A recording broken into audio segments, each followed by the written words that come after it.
საქართველოს პარლამენტმა გადალახა დღეს პრეზიდენტის ვეტო და ძალაში შეიყვანა სრული მასშტაბით ამნისტიის კანონი. მე დავადე ვეტო ამ კანონს გუშინ, იმიტომ რომ მინდოდა ქვეყნისთვის თავიდან ამეცილებია ამ კანონის ყველაზე უარყოფითი ასპექტები. ყველაზე უარყოფითი ასპექტები, რომელიც ეხებოდა გარდა ყველა დანარჩენი კატეგორიების შეწყალებისა, პედოფილების, მოზარდთა მიერ ძალადობის გარყვნილების ჩამდენების 2012-ში, როდესაც მოვიდა ახალი ხელისუფლება ეგრეთ წოდებული ქართული ოცნების. პირველი რაც მათ მიიღეს ივანიშვილის ჩაწოდებით და ბესელიას გაფორმებით იყო საყოველთაო ამნისტია.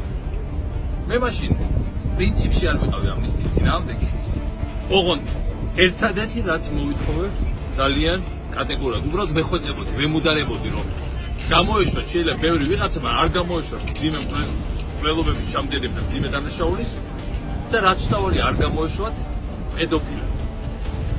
ამათ გაუშვეს ეს პედოფილი.